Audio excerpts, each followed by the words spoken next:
주 예수 앞에 다 아뢰어라. 내일 일을 염려하지 말고 주 예수께 아뢰라. 주 예수 앞에 다 아뢰어라. 주 우리의 친구니. 3절 말씀, 구약 754쪽, 구약 754쪽, 에스더 5장입니다. 에스더 5장 1절부터 3절까지의 말씀을 제가 봉독하도록 그렇게 하겠습니다. 제3일에 에스더가 왕후의 예복을 입고, 오늘 이 시간도 주님의 넘치는 복이 저와 여러분들이 함께 하시기를 간절히 축원합니다. 오늘 말씀의 제목은 바벨론 땅에서 승리하는 삶, 이러한 말씀의 제목으로 하나님의 말씀을 이 시간 나누도록 하겠습니다. 오늘 이 에스더서는 우리가 아는 바대로 지금 에스더라는 그 여인을 중심으로 기록된 말씀이 이 에스더서입니다. 에스더는 그 이스라엘 백성들이 예루살렘에서 바벨론으로 포로로 잡혀간 후에 많은 시간이 지난 다음에 이 바벨론에 있던 그런 이스라엘 백성들, 유대 백성들에 대한 그 이야기가 바로 이 에스더서입니다. 이 에스더서는 어떤 일이 있었냐 하면, 이 바벨론의 포로로 잡혀간 사람들이 지금 고향 예루살렘으로 다시 돌아왔습니다. 그런데 이 돌아온 사람들 이외에 또 바벨론에 계속해서 남아있던 그런 사람들이 있었다는 얘기입니다. 그런데 문제는 뭐냐 하면, 이들이 70년이 지나가지고 그렇게 꿈속에서 그리던 고향 예루살렘으로 돌아와서 성전도 건축하고 이렇게 하나님을 온전히 예배하며 성전에서 제사하는 그런 백성들이 있었고, 그렇지 못하고 여전히 바벨론에 계속해서 남아있던 유대인들이 있었다는 거죠.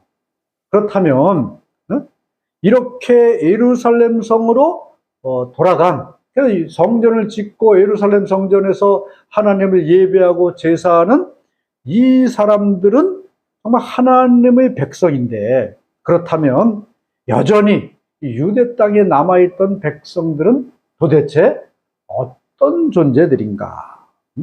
그들도 여전히 하나님의 백성들인가? 라는 질문이 이 바벨론에 남아있던 그 유대 백성들에게 있었던 것이고, 이 에스더서는 그에 대한 해답을 유대 백성들에게, 바벨론에 남아있던 유대 백성들에게 주는 겁니다. 그게 바로 이 에스더서의 핵심이라는 겁니다. 여러분, 이스라엘 백성들이 지금 이 예루살렘에서 바벨론으로 포로로 잡혀갔습니다. 그 시간이 언제냐 하면 기원전 한 605년부터 581년 사이에 한 25년을 간격으로 사람들이 바벨론으로 끌려갔어요. 끌려간 사람의 숫자가 몇 명 정도나 되었겠습니까? 우리는 생각하기를 예루살렘 성산 전체가 다 끌려갔다, 이스라엘 백성들 전체가 끌려갔을 것이다 라고 생각을 해서 엄청나게 많은 숫자가 이 바벨론으로 끌려갔을 것이라고 생각을 하는데, 성경을 보면 그렇지 않다는 거죠. 어떤 사람은 한 4, 5천 명 정도 될 거다 라는 사람도 있기도 하고, 또 어떤 사람은 17,000명 정도 된다라고 보는 학자들도 있습니다. 어쨌든 만여 명의 사람들이 이 바벨론으로 끌려갔다는 거예요. 나머지 사람들은 어떻게 됐겠습니까? 여기저기 도망간 사람도 있고 흩어진 사람도 있고, 그 다음에 또 끌려간 사람들은 왕족이나 귀족이나 명문 가문 사람들이었기 때문에 농사를 짓거나 하층민들은 끌려가지 않았어요. 그냥 여전히 거기에 남아갖고 농사를 지었죠. 그리고 어떤 사람들은 전쟁 때문에 죽기도 하고, 이래가지고 끌려간 사람들의 숫자가 한 10,000여 명, 크게 잡아서 17,000명 정도 된다, 이렇게 봅니다. 그런데 여러분, 이 사람들이 바벨론에서 몇 년을 살았습니까? 한 70여 년을 살았어요. 70여 년을 살다 보니까 17,000명 정도 끌려간 이 유다 백성들이 한 70년 정도 살면 몇 명이 됐겠습니까? 네? 그 당시는 뭐 가족 계획이 있었겠습니까? 뭐 있겠습니까? 그냥 하나님이 주시는 대로 낳는 거예요. 그러다 보니까 한 70년 정도 지났을 때의 숫자는 유대인 숫자가 바벨론에서 한 50만 명에서 70만 명 정도로 불어날 것이다. 이렇게 여러분 계산을 합니다. 이렇게 50만에서 70만 정도 불어난 이스라엘 백성들이 이제 고레스 칙령에 의해서 다시 고향 예루살렘으로 돌아가도 좋다 해가지고 자유와 해방을 선포해서 다시 고향으로 돌아갑니다. 여러분, 이 고향으로 돌아간 사람의 숫자가 몇 명 정도나 되느냐? 성경을 보니까 1차로 49,897명, 2차로 1,574명, 3차로 몇 명인지 나와 있지 않지만 일단의 무리, 이래가지고 고향으로 돌아갔어요. 그럼 70만 명의 유대인들이 전부 고향에 돌아간 것이 아니라 그 중에 몇 퍼센트? 10%도 안 된다는 거죠, 따지고 보면. 10%도 안 되는 사람들만 예루살렘으로 돌아왔습니다. 나머지 한 60만 명은 그대로의 바벨론에 남아서 여전히 그들의 삶을 살게 되었다는 겁니다. 이들이 여러분 바벨론에 남게 된 이유가 뭐겠습니까? 여러 가지 이유가 있겠죠. 고향 가고 싶은 사람, 안 가고 싶은 사람이 어디 있겠습니까? 그러나 여러분, 이 사람들이, 많은 사람들이 예루살렘으로 돌아가지 못했어요. 특별히 다니엘도 이 예루살렘에서 끌려간 사람이었는데도 그는 고향에 돌아가지 못했습니다. 그 이유가 뭐냐 하면 고향에 돌아가려다 보니까 90이 넘은 노인이 됐고 또 자기가 하는 일이 있었기 때문에 이 예루살렘으로 돌아가지 못했습니다. 여러분, 그래서 많은 사람들이 여러 가지 이유가 있었죠.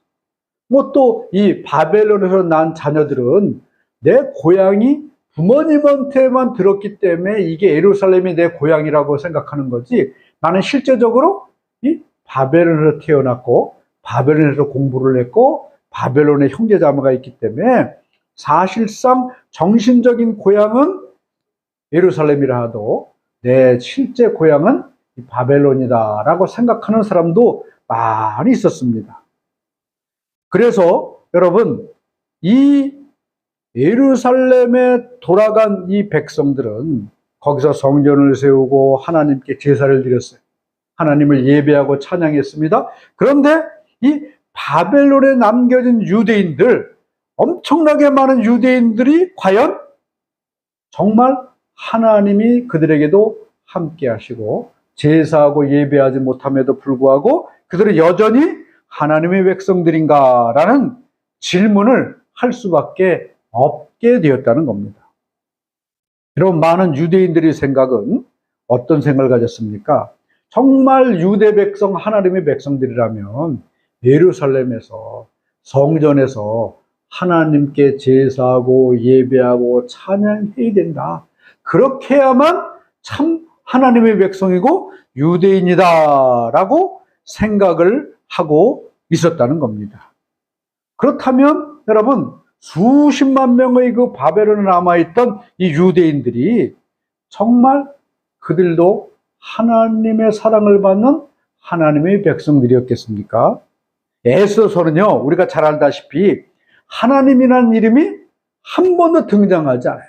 그래서 어떤 사람은 정말 이게 성경이고 기독교 정경이고 유대교 경전인가? 라고 의심하는 사람도 있습니다. 그런데 여러분, 이 에스더서에서 하나님의 이름이 한 번도 등장하지 않고 있는 이유가 뭐겠습니까?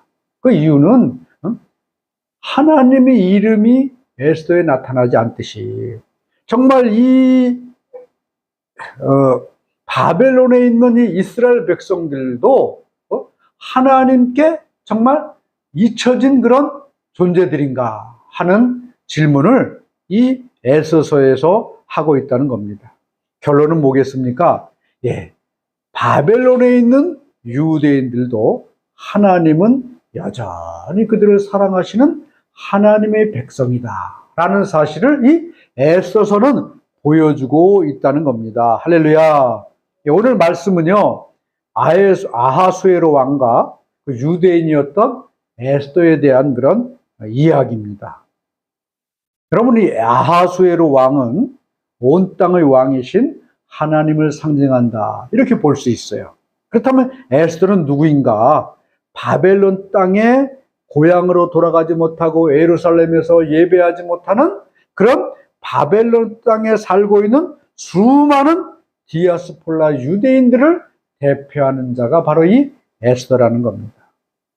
여러분, 오늘 우리가 에스더서를 보면 하만이라는 사람이 있었습니다. 하만은 온갖 계략과 모략으로 이 유대인들을 다 죽이려고 해요. 그러니까 유대인들 모두가 다 죽게 되었습니다. 유대인들이 살 수 있는 방법이 하나 있었는데 뭐냐 하면 아하수에로 왕을 만나가지고 아하수에로 왕을 설득해서 우리 모든 유대인들을 좀 살려달라고 이렇게 여러분 간절히 호소를 하고 그 아하수에로 왕의 마음을 바꾸면 유대인들은 살 수 있었습니다. 그렇기 때문에 이 왕후였던 에스더에게 그의 사촌 오빠인 모레드르기가 말합니다. 뭐라 그러냐?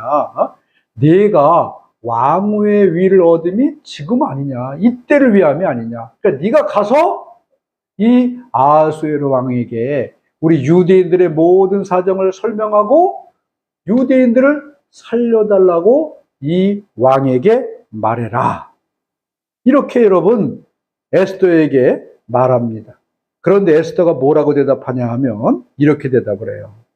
남녀를 막론하고 왕의 부름을 받지 않고 왕에게 나아가면 죽이는 법이요.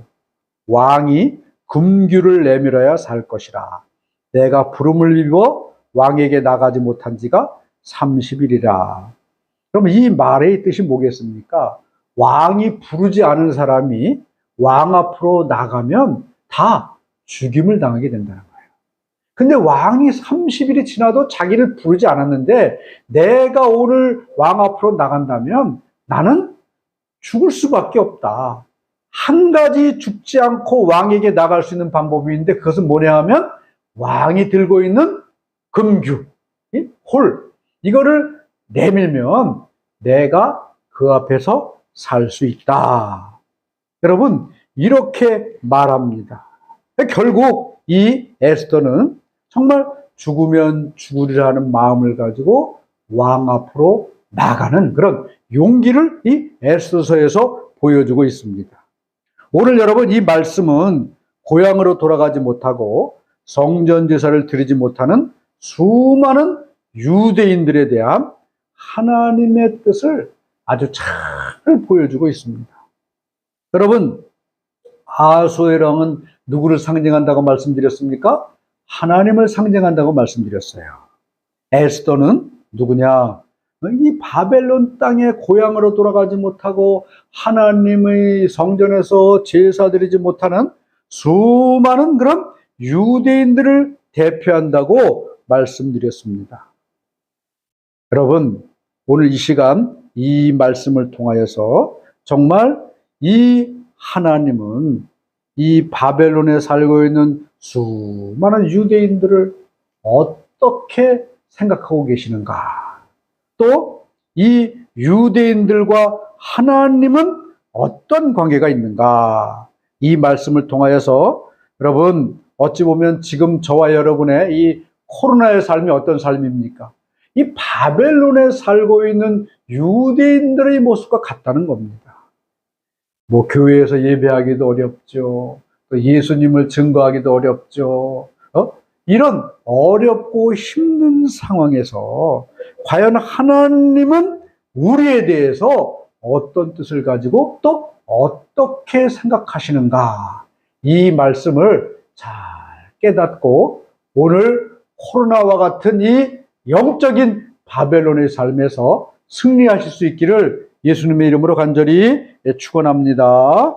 오늘 말씀을 보면은요, 이 에스더가 정말 죽으면 죽으라는 마음으로 왕을 만나기 위해서 왕 앞으로 나아가는 그런 모습을 볼 수 있습니다. 여러분, 이 모습을 통해서 하나님은 우리에게 또 이 바벨론에 있던 유대인들에게 무슨 말씀을 하고 계시겠습니까? 첫 번째 말씀은 뭐냐 하면은요, 이 왕은 자신을 향해 다가오는 에스더를 어떻게 보았습니까? 사랑스럽게 보았다. 이렇게 말씀하고 있습니다. 오늘 말씀 5장 2절은 뭐라고 말하고 있습니까? 에스더가 뜰에 선 것을 본즉 매우 사랑스러움으로. 여러분, 에스더가 뜰에 선 것을 누가 봤습니까? 왕인 아수에로가 봤어요. 그리고 그 아수에로가 에스더를 보는 순간 어떤 마음이 들었습니까? 에스더를 한없이 사랑하는 사랑의 마음이 이 아수에로 왕에 가득 찼다는 것이죠. 여러분, 이 말씀은 무엇을 말하고 있는가? 비록 고향인 예루살렘에 돌아가지 못하고 성전에서 예배하지 못하는 이 바벨론 땅에 남아있던 이 유대인들도 하나님은 여전히 사랑하신다는 사실을 여실히 오늘 이 말씀을 통해서 보여주고 있다는 사실을 저와 여러분이 이 시간 깨달을 수 있기를 간절히 바랍니다. 여러분, 이렇게 왕이 이 에스더를 보고 너무 사랑했어요. 사랑하는 마음이 뜨거웠습니다. 이런 것처럼 여러분, 바벨론 땅에 여전히 남아있던 유대인들을 하나님은 여전히 성전에서 제사하는 사람들만큼 계속해서 사랑하고 계시다는 사실, 이 사실을 우리는 분명히 깨달아야 될 줄로 믿습니다. 두 번째로 오늘 말씀을 보면 이 에스더를 보고 다가오는 에스더를 향해서 왕은 어떻게 했습니까? 금규를 내밀었다, 이렇게 말씀하고 있습니다. 누구에게 금규를 내밀었습니까? 자신에게 다가오는 왕후 에스더에게 지금 금규를 내밀었어요. 금규가 뭐냐? 우리가 예전에 뭡니까? 미스 코리아 선발대회 하면 그 미스 코리아 진에 당선된 사람은 어떡합니까? 큰 왕관을 씌워주고 어깨띠를 두르고 그 다음에 손에 뭔가 막대기를 하나 줍니다. 그 막대기가 뭐냐? 바로 규예요, 규. 가장 존귀한 자다라는 것을 상징하는 막대기입니다. 예전에 왕들도 그걸 들고 있었어요. 규라 그래가지고 홀이라 그러죠. 왕의 가장 권위 있음을 상징하는 막대기를 들고 있었습니다. 그래서 그 막대기를 누군가가 내밀면 그 사람은 이 왕의 은총을 받은 사람으로 인정받았다는 거죠. 마찬가지로 여러분, 이 아하수에로 왕은 자신에게 다가오는 이 에스더를 향해서 자신의 가장 권위의 상징인 이 금규를 내밀었습니다. 이게 뭐겠습니까? 내가 너를 받아들이고 내가 너를 인정한다, 이런 뜻이란 것입니다. 여러분, 하나님은 이 바벨론에 남아있던 이 유대 백성들에게 금규를 내미셨습니다. 그 금규가 뭡니까? 하나님의 말씀이라는 거예요. 하나님의 말씀. 여러분, 이 유대인들은 이렇게 고향을 떠나서 바벨론에서 비록 살아가고 있지만 그들이 믿음을 잃지 않고 신앙을 잃지 않고 온전히 그들의 삶을 유지하며 살아갈 수 있던 그 힘이 어디서 났겠습니까? 이들에게는요, 성전도 없었습니다. 이들에게는 제사장도 없었어요. 그러나 이들을 온전히 지탱할 수 있었던 것이 있었는데 뭐냐 하면 영원한 금규인 하나님의 말씀이 이들에게 있었다는 겁니다. 하나님이 그들에게 주셨다는 거예요. 여러분, 이스라엘 백성들이요, 지금껏 몇천 년 동안 온 세계를 헤매고 방황하는 그런 민족이었습니다. 디아스폴라가 뭡니까? 고향을 떠나 방황하는 사람들이란 그런 뜻입니다. 그러면 이 유대인들이 이 바벨론의 포로로 잡혀갔다가 몇몇만 그 고향으로 돌아와서 성전에 있었습니다. 그리고 많은 세월이 지나가지고 또 유대 나라는 망해버리고 수많은 사람들이 온 세계로 흩어졌어요. 그래서 지금도 여러분 유대인들을 보면 백인만 있지 않아요. 흑인도 있고 황색인도 있고 또 이 사람들이 출신이 어디냐? 뭐 미국에도 있고 유럽에도 있고 러시아에도 있고 아프리카에도 있고 온 세계에 흩어져 있었습니다. 그렇지만 이들이 지금까지 자신들의 유대적인 신앙과 전통과 민족이라는 이것을 잃어버리지 않은 이유가 뭐겠습니까? 이들에게는요, 영원한 금규인 하나님의 말씀이 있었기 때문이라는 사실을 저와 여러분이 오늘 이 시간 분명히 깨달을 수 있기를 간절히 바랍니다.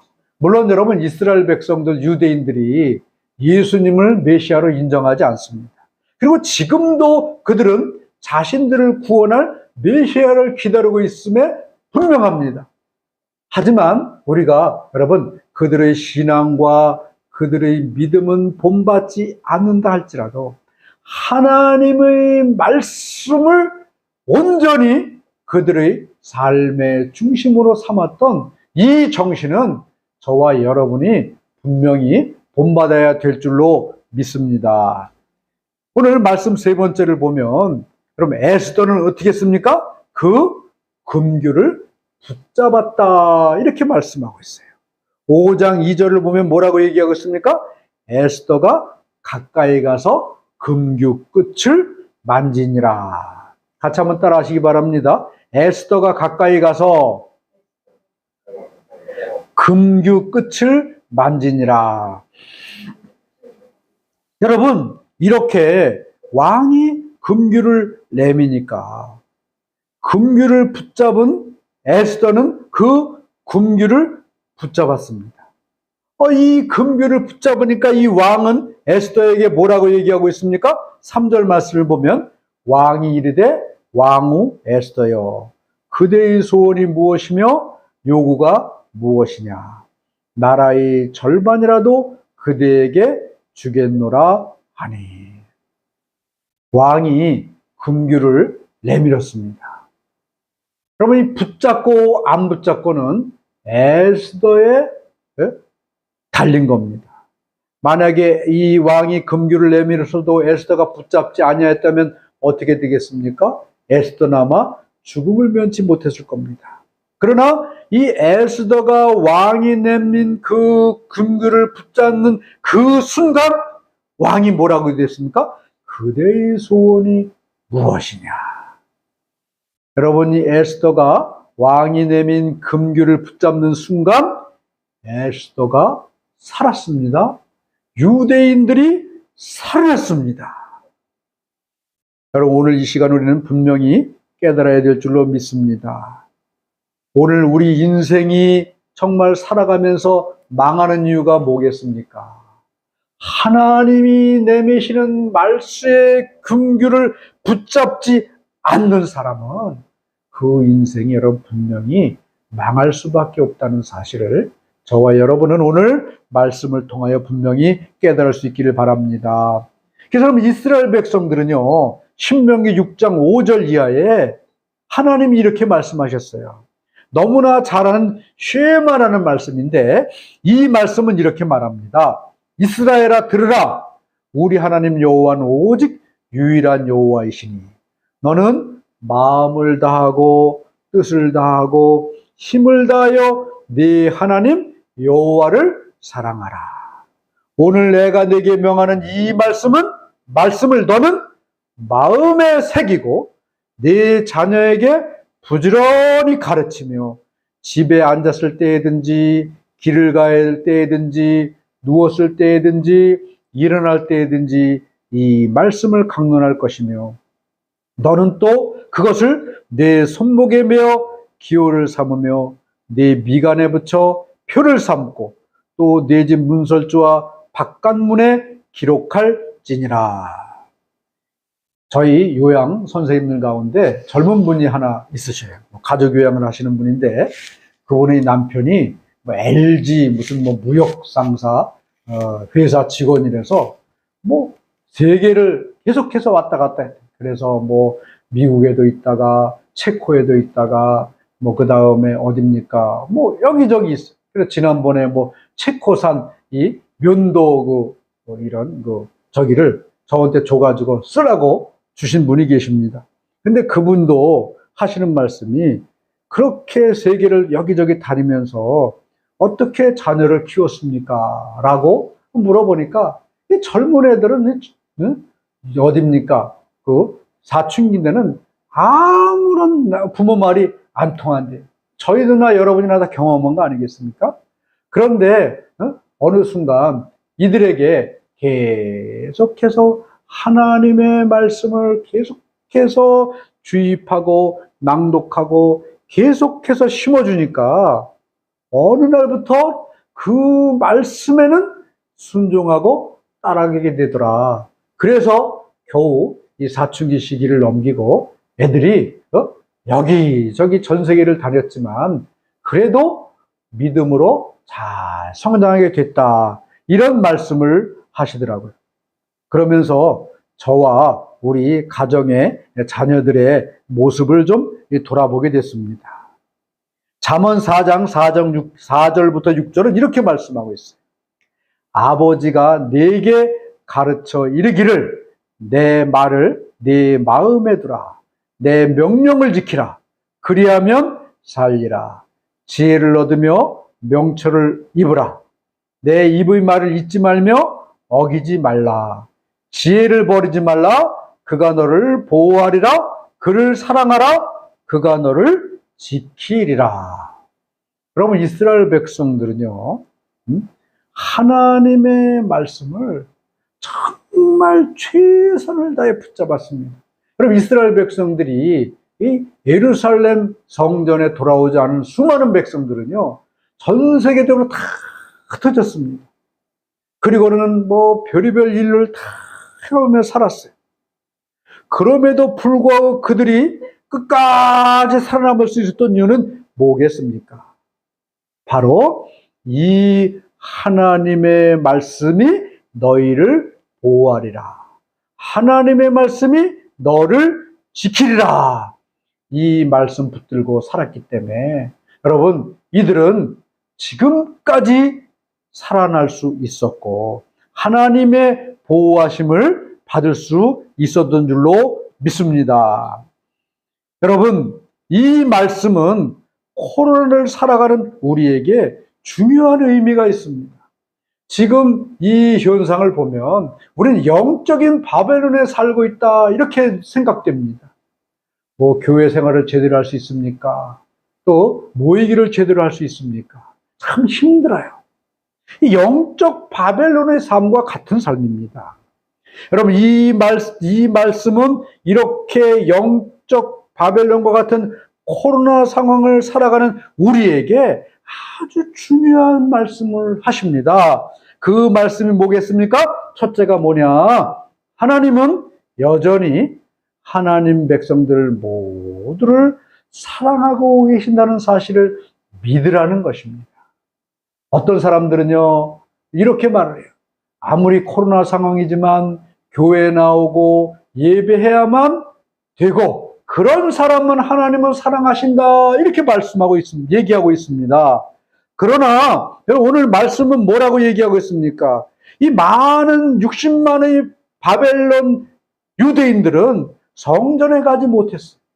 그렇다면 이 사람들은 하나님께 버리운 자입니까? 하나님의 사랑을 못 받은 자입니까? 아니라는 것이죠.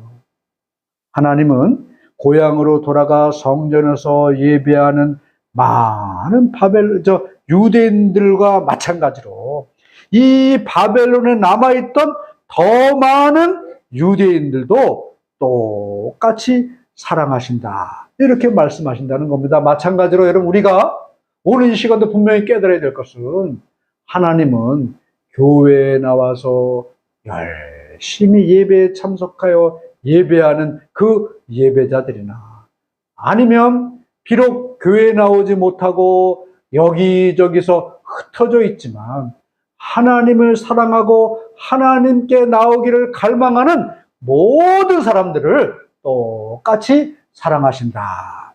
이 말씀을 저와 여러분에게 오늘 하시는 줄로 믿습니다. 두 번째로 뭡니까? 하나님은 오늘도 우리에게 말씀의 금규를 내밀고 계신다. 여러분, 구약 바벨론에 있던 사람들은 성전이 없었다 말씀드렸어요. 그렇지만 이들은 여러분, 성전에서 예배 생활, 제사 생활을 하지 못했지만 그 동네에 가정마다 동네마다 회당이라는 걸 만들어 놨습니다. 그리고 여러분, 안식일만 되면 하루 종일 거기서 모여서 말씀을 낭독하고 하나님을 찬양하고 할아버지부터 아버지, 손자, 손녀까지 다 모여서 최선을 다해 말씀을 읽고 낭독하고 강론을 듣고 이런 삶을 살았고요. 주중에는 어떻게 됐습니까? 아까 말씀드렸지만 앉았을 때든지 누웠을 때든지 길을 갈 때든지 여러분, 하나님 말씀만을 붙들고 살았다는 거예요. 그래서 지금도 여러분, 이스라엘 나라는 12살만 되면 어떻게 합니까? 이후에 계속해서 하나님 말씀, 성전을 찾아가. 그 다음에 또 이 하나님 말씀에 꿀을 발라서 핥아먹게 해단다고 하지 않습니까? 왜 그렇습니까? 하나님의 말씀이야말로 꿀과 같다. 너를 살리는 꿀이다. 이런 것을 보여주기 때문이라는 거 아니겠습니까? 오늘 이 시간 하나님은 오늘도 우리에게 여러분 말씀의 금규를 내밀고 계시다는 사실을 믿어야 될 줄로 믿습니다. 가장 완전한 말씀의 금규가 누구겠습니까? 바로 예수님이. 예수님은 어떤 분이십니까? 요한복음 1장 1절은 이렇게 말합니다. 태초에 말씀이 계시니라. 이 말씀이 하나님과 함께 계시니 이 말씀은 곧 하나님이시니라. 여러분, 예수님의 말로 이 땅에 하나님께서 보내신 말씀의 금규인 줄로 믿습니다. 그리고 여러분, 계속해서 성경은 말합니다. 요한복음 5장 39절은 너희가 성경에서 영생을 얻는 생각하고 성경을 연구하거니와 이 성경이 곧 내게 대하여 증언하는 것이니라. 오늘은 성경이라는 말씀의 금규를 저와 여러분에게 주셨다는 사실을 이 시간 깨달을 수 있기를 간절히 바랍니다. 그럼 여러분, 세 번째 우리가 이 시간 해야 할 일이 뭐겠습니까? 바로 말씀의 금규를 붙잡아야 된다. 할렐루야. 근데 어떻게 붙잡아야 됩니까?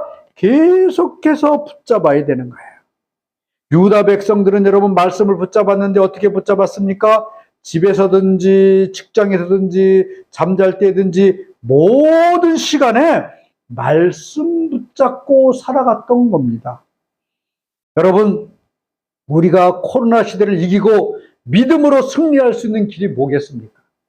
교회 나가기도 어렵고 사람 만나기도 어렵고 이 시대에 여러분 정말 우리가 믿음을 지키고 이 땅에서 승리할 수 있는 길은 뭐냐 하면 말씀의 금규를 우리가 항상 붙잡고 살아가야만 바벨론과 같은 이 땅에서 승리하게 될 줄로 믿습니다.